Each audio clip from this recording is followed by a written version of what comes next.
My friend asked me to pick up his relatives across the country on his wedding day. Well, that's too far and on my wedding. My male, 31, friend, let's call him John, male 35, is engaged to Alma, female 30, and will have their wedding in May of 2025. By the way, this comes from user Am I the A-hole friendly throw, and if you want to submit your own stories, go to the r/okstorytime subreddit. John and I have been good friends for 5 years. But we are a part of a larger friend group that often travels, goes camping, spends weekends together, plays board games, and just generally hangs out. We used to be a tight-knit group, or at least we were, before John met Alma 2 years ago. In this friend group, there's also my girlfriend, female 28, and a couple, Joseph, male 36, and Anita, female 34, who aren't married but have been together for 14 years. They come from another city where they also met John and got him into the friend group around 10 years ago. John and I became friends through a weird situation where he was thrown out of his flat by an ex-friend who was female but unrelated to this issue. We ended up moving in together and became really good pals. John may not be the best looking chubby guy, but his charisma and joking skills are very high. He has always tried to flirt with waitresses or cashiers in hopes of landing a serious long-term relationship.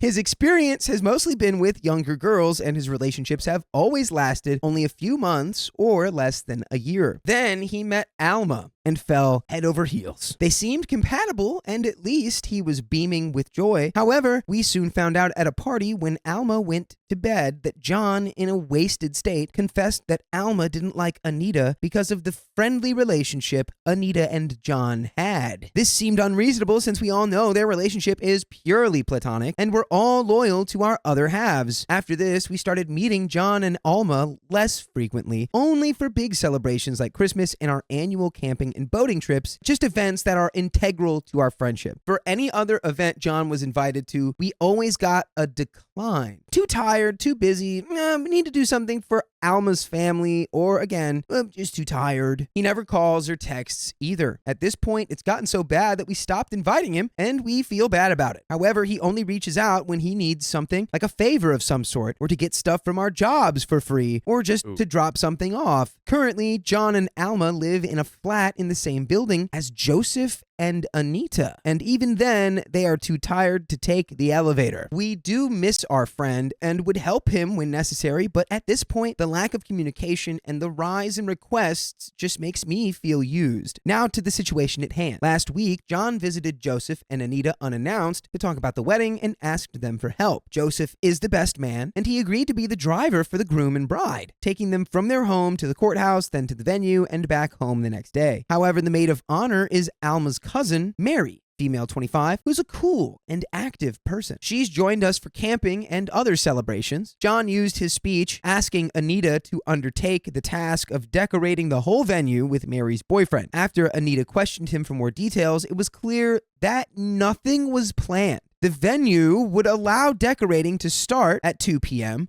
but guests would arrive at 5 p.m. That is not enough time to decorate the whole place alone, not even with 2 or 4 people. That's an impossible task. Anita accepted, even though she feels like it's a crazy task. From that conversation, they also understood that John believed I had agreed to drive halfway across the country on the day of the wedding to pick up 4 of his relatives and drive them back, about a 2-hour drive one way. However, my car isn't suitable for this, as it is a 4-seater, including the driver. John said that he would give me his car to drive, except it has a different transmission and I have no experience with driving it. I may have only ever tried reparking a colleague's car, and that wasn't a great experience. My girlfriend could do it, and she would accept if asked. Maybe she was asked during the Christmas party, but I have no memory of it. I'm not planning to spend the day driving, though, when I could help with the decorations or other smaller jobs. More than that, I feel like it's not okay for him to ask this when we are so distanced as friends and are barely even acquaintances anymore. But here comes the piece de resistance.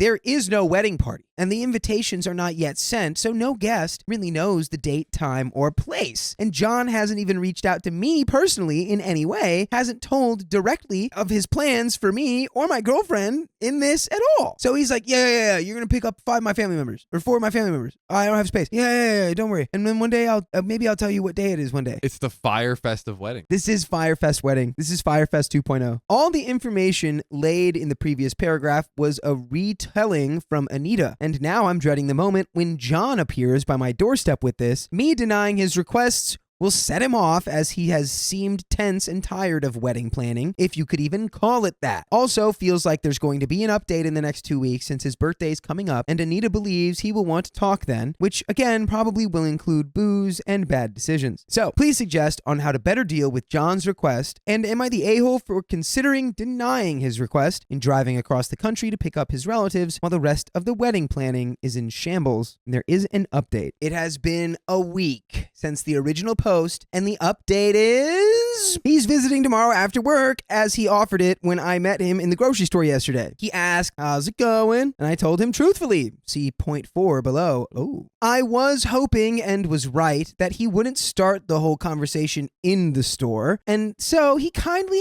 asked if he could visit tomorrow to deliver the wedding invitations by hand and stuff, but didn't specify, so I'm afraid what the stuff is possibly the talk about chores he wants us to do. Meanwhile, I thought I'd make an edit update, not sure exactly how Reddit works, point number 1. For those wondering, we were close friends back in the day. When John was evicted from his flat, I helped him by allowing him to stay at my parents' place for a few weeks while he was looking for a new place. And consequentially, this is what led us to become roommates, as I was also fresh out of a relationship back then and looking for a new place. Long story short, we know pretty well each other's allergies, our close family members, etc. Point number 2. Since I have no living grandparents and only one aunt, uncle, and cousin, it's quite impossible to make up a reason several months in advance for us not attending. Culturally speaking, we don't have such big family gatherings unless there's a wedding or a funeral. Number 3. Regarding the time spent while driving, this is Europe, and it's a small country. It literally takes 7 to 8 hours to drive across the whole country, so casual Sunday drivers, I even walk to my work as it's so close, like me, are not used to driving such distances. Also, no other guest would be traveling as much as I would that day by going back and forth. I appreciate all the comments from the friendly Americans. However, this topic is 50-50 of question of principle and the normality of driving long distances in our country. And here's point number 4. As for not going to his birthday party, we for sure will not, as life happens. To preface, last year we booked a vacation to Spain for February with Joseph and Anita and another couple. Flight and apartments are paid for already. But at the New Year's party, my girlfriend had an ACL tear and has now scheduled an operation for the end of February. I know it sounds weird going on a trip right before the operation, but the other option is to lose all of the spent money, as I would not go as well, to support her if she chose not to go. The operation itself costs 2 months' wages, and it takes a toll on our mental health to figure out our financial situation. Additionally, girlfriend's grandma was brought to the hospital and has been in intensive care for more than a week, so it hasn't been easy. Sorry for rambling, but I feel like this is all relevant, as the drama with John's wedding is making us even less empathetic towards him now. And by the way, you can be extra empathetic towards your ears by giving them full episodes with stories like this to listen to at all hours of the day. Just go to Spotify, iHeartRadio, or Apple Podcasts, or wherever you listen to podcasts, and search OK Storytime. And there you will find what has become 52 entire days. That's 1,248 hours. Wow. Of stories for you to listen to. Listen to them all and report back. I want you to list all of your favorites in chronological order. And don't lie. To sum up, tomorrow I think he's going to give us not only the invitations, but also to have a serious conversation, reminding you he still hasn't actually talked to us. This is all just assumptions. I would be starting with the least offensive or serious issues, going up step by step, if necessary. That is, if he doesn't take the hint, as I don't want to burn down all of the bridges. First would be his car with I'm not familiar with, like the learning curve and the sense of responsibility for his property. The distance, no offense, but I feel like we are not that close anymore. Wish us luck. Yeah, I mean, honestly, I think you can just be like, no. Yeah. It doesn't even have to be like for X, Y, be like, no, I don't want to. No is a complete sentence. Your cousins are gonna have to figure out another way to get to your wedding. Yeah. Or maybe plan it a little bit longer. Hold on, maybe we could push the wedding back a little bit so we can have it planned out properly. But what if I want to have a wedding but no time to start it? What if I want to have a wedding but no invitation sent?